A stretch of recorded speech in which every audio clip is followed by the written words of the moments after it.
अस्सलामु अलैकुम वरहमतुल्लाहि वबरकातुहू। मैं आज आपको हैज़ की मुद्दत बताऊंगा।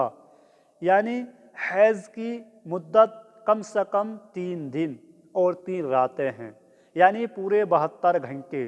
1 मिनट भी अगर कम है तो हैज़ नहीं, और ज़्यादा से ज़्यादा यानी कम से कम 3 दिन और 3 रातें हैं, और ज़्यादा से ज़्यादा 10 दिन और 10 रातें हैं। आपको ये मालूम होना ज़रूरी है कि 72 घंटे 3 दिन और 3 रातों के 72 घंटे होते हैं। अगर 1 मिनट भी कम है तो वह हैज़ नहीं बल्कि इस्तिहाज़ा है।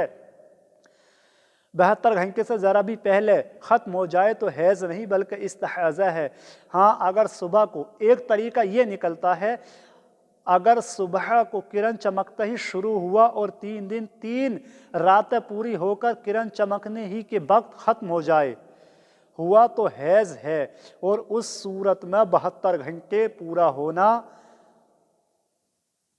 ज़रूरी नहीं। यानी उस सूरत में पूरे 72 घंटे होना ज़रूरी नहीं, क्योंकि सुबह को किरण चमकते वक्त शुरू हुआ था और 3 दिन बाद किरण चमकने ही के वक्त ख़त्म हो गया, तो उसमें 72 घंटे होना ज़रूरी नहीं।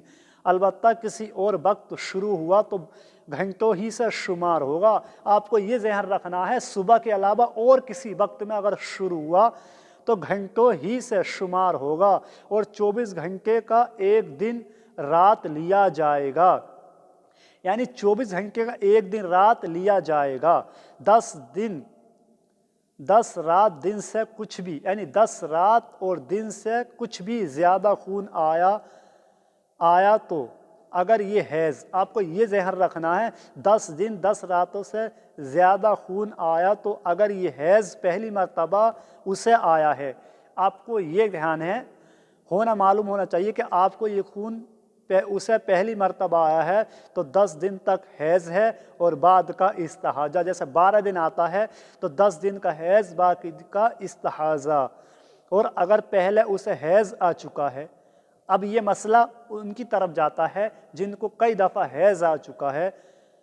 अगर पहले उसे हैज़ आ चुका है और आदत 10 दिन से कम की थी, यानी ये उसे हैज़ आ चुका है और ये आदत 10 दिन से कम की थी, तो आदत से जितना ज़्यादा हो इस्तिहाज़ा है।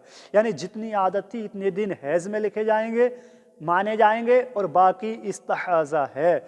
उसे यूँ समझे कि 5 दिन की आदत थी, यानी उसे यूँ समझ लीजिए कि 5 दिन की आदत थी, अब आया 10 दिन तो कुल हैज़ है। यानी उसे 5 दिन की आदत थी और आया 10 दिन तो कुल हैज़ है, और 12 दिन आया तो 5 दिन हैज़ के, बाकी 7 दिन इस्तिहाज़ा के। और अगर एक हालत मुकर्रर ना थी, अब ऐसा भी होता, एक मसला ये भी होता कि एक हालत मुकर्रर ना थी बल्कि कभी 4 दिन आया, यानी कभी 4 दिन आया कभी 5 दिन आया, तो पिछली बार आपको ये ज़हन करना है कि एक हालत मुकर्रर ना थी, तो आपको जितनी पहली मर्तबा आया उससे आपको शुमार करना है। तो पिछली बार जितनी दिन आया इतने ही दिन हैज़ के समझे जाएंगे, यानी पिछली बार जितनी इस महीने से जो पिछली बार आया इतने दिन हैज के समझे जाएंगे, बाकी इस्तिहाज़ा है। उन दिनों से ज़रा भी ज़्यादा आता है जो पिछले महीने में आया तो हैज़ के हैं, इस्तिहाज़ा के हैं, और बाकी जितने दिन आया महीने से शुमार किया जाएगा इतना हैज़ है, और जितने ज़्यादा दिन आते हैं वो इस्तिहाज़ा है। ये ज़रूरी नहीं कि मुद्दत में, आपको ये ज़हन रखना, ये ज़रूरी नहीं कि मुद्दत में हर वक्त खून जारी रहे। जब भी हैज़ है, यानी जब भी हैज़ है, कभी आया कभी रुका तब भी हैज़ हो, बल्कि अगर बाज़ वक्त आए जब भी हैज़ है, यानी बाज़ वक्त भी आए जब भी हैज़ है। ये ज़रूरी नहीं कि हर वक्त खून आना है, बल्कि बाज़ वक्त रुक कर भी आता है तो हैज़ है। आपको बड़ी एहतियात से इस मसले को सुनना है। अस्सलामु अलैकुम।